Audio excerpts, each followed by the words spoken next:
ready? Yeah, ready to roll. All right, questions for Coach Lee? How are you guys looking health-wise heading into the scrimmage? We probably a few too many soft tissue injuries, and some of that's within your control and some of it's not.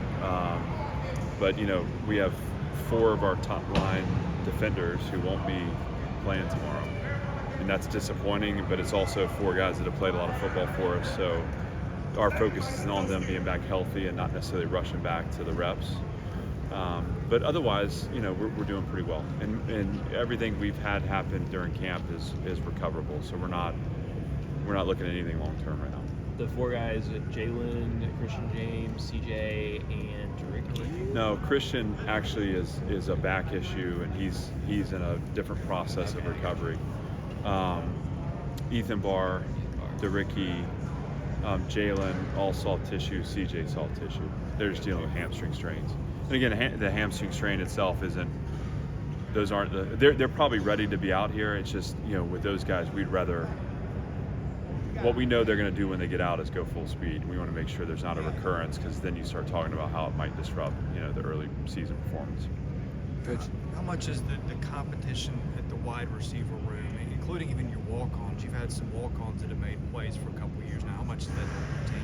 It's beautiful. I mean, I think I was just talking today about just watching practice. I think in the O-line, D-line, receiver group, you're really starting to see the fact that no one's entitled to anything anymore. You truly have to earn it every day, because the guy behind you is pushing you. What's been cool in that receiver room is, obviously, I think Shep's had a great camp to this point. I see him coming in, competing, and he's tough. But you look at guys like Gamarion and Quincy, and you just see their approach to practice and training refined. They're focused. They're just cleaning up their game. But it's, obviously Shake Jaden too has had a nice camp. All those guys have sense maturity and growth and process, and you've had 2 freshmen come in and really make good impressions with Junior and London. So we also have, again, a number of returning walk-ons and players that I can see being out in the field for us. So whether that's on special teams or in roles at receiver, we like our quarterback position. We think that those guys have arm talent and awareness, can get the ball out in the perimeter. Obviously, we think we've surrounded them with some weapons that it'll make us more explosive on offense. Speaking to the walk-on part, not just the receivers, but you've got some guys at other positions that have really helped you too. How much has that room progressed since you got here, just in terms of your walk-on program? How has that benefited you guys? Well, it's obviously it's near and dear to my heart, but a sign of a successful program is numbers. I think at that first fall camp we had 98. I think we're at 115 right now with the potential to push to 116. So you think about that difference. The other part of it is we've brought these players into this program as it exists now, so they understand that this is going to be about football. Once you become a part of this program, it's a football decision, and so we're not, there's no such thing for us as someone halfway in, halfway out.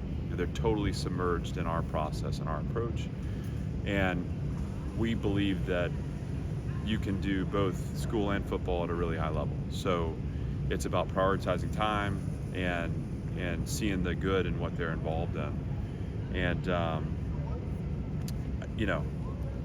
I see a healthy group of walk-ons that are being retained in our program, and over time they'll develop just like the guys we recruited into, and that's when you'll start seeing those guys have impact on the field.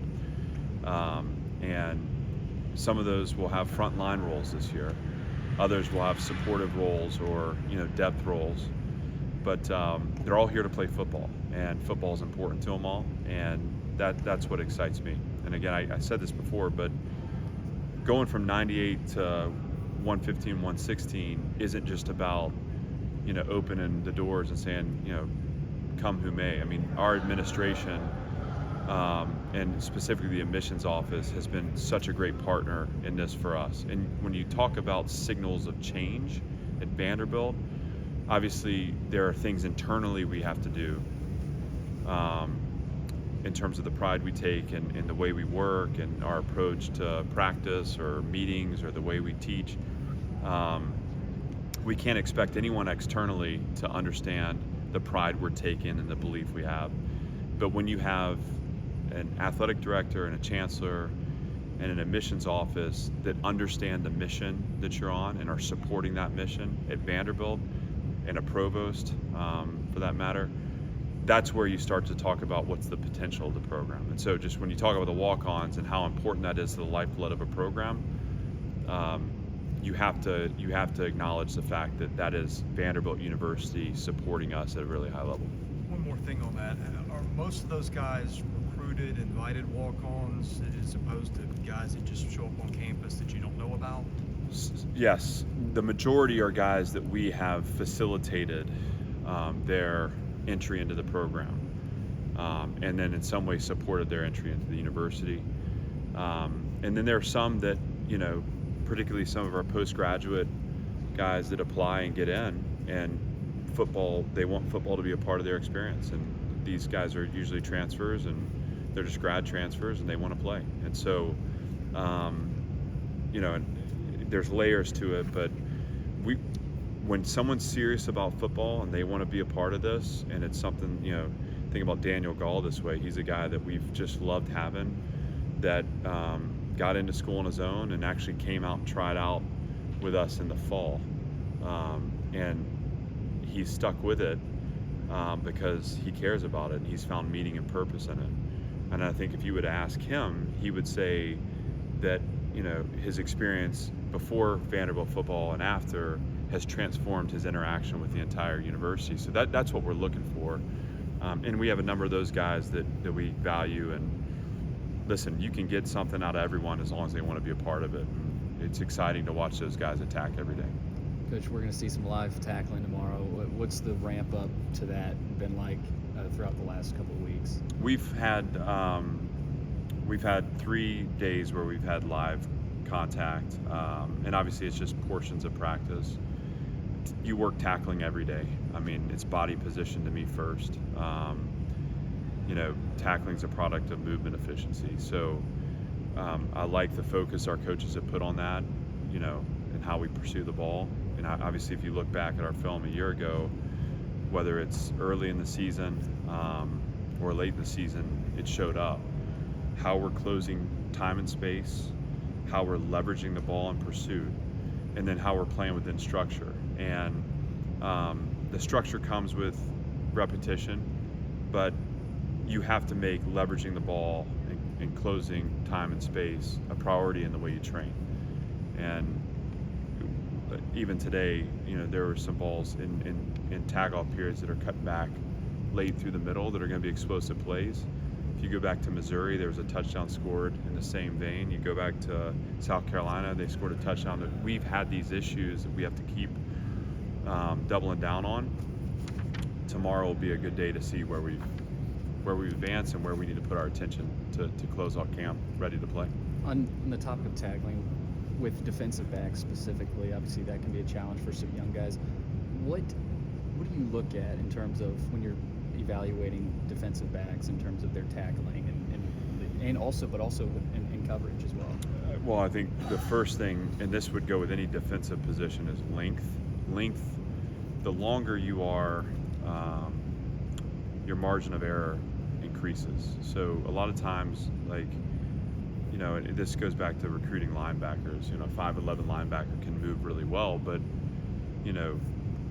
a short-limbed player has got to be precise at the finish point. Again, the longer you are, you can have a false step, or you can be under your base late, and you can still bring the ball down. In the secondary, obviously, when you talk about length, it's not just about tackling; it's about coverage too. But certainly, the space they have to close to get to the tackle point, the longer, the better. And then you're looking at balance and body control, and those are two things to me that you watch a guy, how he gathers himself, how he re-accelerates, and so often the longer players are a little more underdeveloped, and so they take a little more time on the front end of their careers in college, but their ceilings are higher. But when you find one that's both got the length and also has that ability to control his movements. Again, accelerate, decelerate, transition. He's gonna be a good tackler. The third piece would just be what we need to train is the eye control, because we can't chase the ball around the field. And so when you look back at like the Georgia game from year one, we were reacting to the ball thrown and we were just getting outrun all over the place on the perimeter. So the more we can anticipate, have our eyes in the right place, close the space early in the down, you're going to find wins that way. And obviously the more skilled the player, length, balance of body control, acceleration, deceleration, those would be the skills that help a guy problem solve when that space gets a little big. As someone who previously worked in the Pac-12, what do you think of the conference, imploding, basically? Yeah. Well, I mean, I think it's sad. I know this is just the nature of where things are headed right now, and it makes me really happy to be a charter member of the SEC and to know where home is, right? I mean, this is a great benefit to us in the world of ever-changing parts that we're not having to put time and attention or energy on that. And I know what these intermediate steps to the long-term solution, may look two different ways, but obviously the Pac-12, Pac-10 has such a rich history and tradition, and it's too bad that it's meeting its end. But we're also evolving the game, and I'm excited for all the things that lie ahead of us too. But it makes me think about having that home base in the SEC and how important that is. Well, I guess when these decisions are driven only by money and nothing else, which is what it seems like it is right now, does that make you guys antsy at all? I don't. No, I'm not antsy about it. I don't have any concerns that way. And truthfully, I spend very little of my, other than seeing the headlines flash. I mean, I've got way too much to do here with this team to go too big picture. There are people in offices that are handling that, and again, I have peace about where we are, and I'm excited about what we're growing. Going back to thinking about tomorrow, what are some of the things that you're looking to see in this scrimmage? Well, it's a chance for young playmakers to step up. It's a chance for guys to start carving out roles for themselves. Again, this will be practice 10, so they've had time in process. Now they get a chance to have a day where they go out and show where they are. I think we've seen, because of the injuries, we've actually been able to see some real development in some of our younger secondary players, and that's exciting to me. So to watch those guys in the moment, have to key and diagnose, have to bounce back from bad play, to see where we're at that way will be important. And we'll learn a little bit about our operations on both sides of the ball in all three phases, but certainly on offense and defense, where the chemistry of coaching staff, the communication lines, how we're using in between series to instruct, and it'll be a good day. But obviously, it's not going to be a finished product. There's going to be sloppiness at times. I'll be excited to watch the plays made when they're made, and then we'll learn from the rest of it. Thanks, Coach. Yeah, thanks, guys. I appreciate you.